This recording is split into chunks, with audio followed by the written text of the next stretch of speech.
What makes winners win? In Proverbs 4:25-27, let your eyes look straight ahead. Fix your gaze directly before you. Give careful thought to the paths for your feet, and be steadfast in all your ways. Do not turn to the right or to the left, and keep your foot from evil.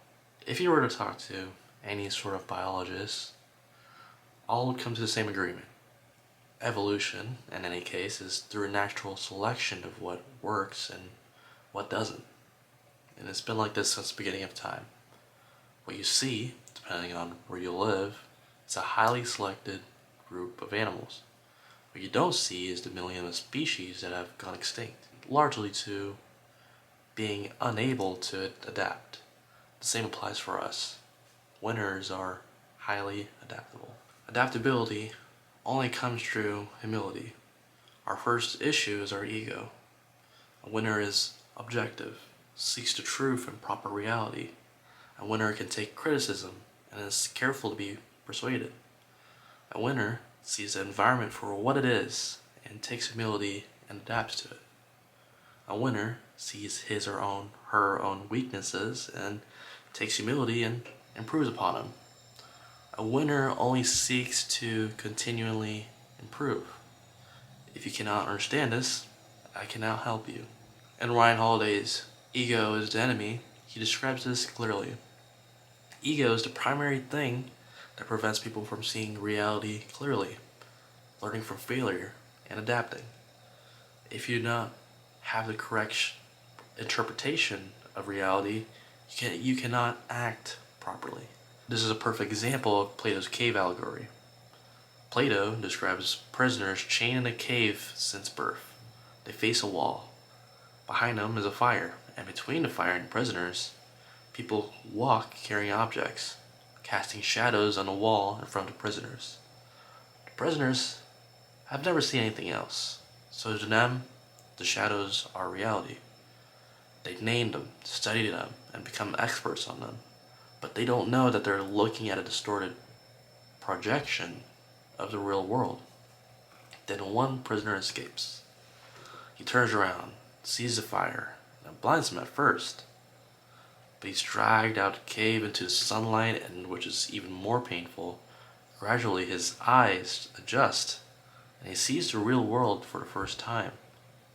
He goes back to tell the others, they don't believe him, they mock him, and some would kill him rather than just accept that their reality is false. The prisoners who stayed chained, that's ego. Not stupidity, but ego. The refusal to accept that everything you think might be wrong. To win in any case is to focus. As long as it's ethical, eliminate anything you might think is a distraction. It's the difference between life and death. It's easy, with the use of technology, to be distracted while driving on a highway. Distraction without awareness of what lies ahead leads to death. The same applies for your life, much more than you think.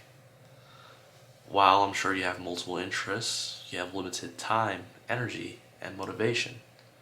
You need to be particular on things you focus on. You need to sacrifice something. For example, you can easily neglect your family if you decide that video games is your number one priority. You can easily neglect your health if you decide work is much more ideal. You can easily neglect your self-worth if you place it all in another human being. You can neglect something that you don't even realize is important to you, that makes you you, that brings upon your childlike personality. And it's worth observing occasionally whether or not the thing you're pursuing is worth pursuing. Oftentimes, it's not. Think of a feedback loop. If you have written any sort of code, you would know that mistakes do tend to happen. And the software, perhaps not as efficiently, will not work unless every line of code is accounted for, but it's necessary in order to improve. The same applies for you. If you don't have a community of people pointing out your mistakes, you cannot expect to win. That requires humility. Be strictly objective. Ask yourself, are the people around me capable of realizing my mistakes. Do not have yes men. Obviously, to win, you need to have some sort of discipline. But the barrier to entry can be lowered. You need to design your environment in a way where it's easier to enable certain behaviors that you can naturally gravitate towards, that leads you to win. For example, why do some people work in a coffee shop? They see the people around them being productive, so they naturally gravitate towards wanting to be productive. Your environment matters more than you think. So here's where we land. Winners aren't born with more talent. They're not smarter. They're not luckier. They just refuse to lie to themselves. They killed their ego before they killed their potential. They cut the noise before they cut their future. They built environments that pulled them forward instead of held them back.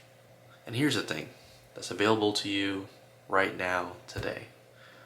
You don't have to have it all figured out. You just need to be honest enough to see where you actually are. Humble enough to admit what needs to change. And focus enough to stop letting the wrong things steal your energy. And that's it. That's the whole game. 3,000 years ago, Solomon put it simply. Let your eyes look straight ahead. Fix your gaze before you. Give careful thought to the path for your feet. And be steadfast in all your ways. Steadfast, not perfect, not fearless, but steadfast. You're made for more than distraction, more than your ego, and more than settling. The path is in front of you. Fix your gaze and don't look away.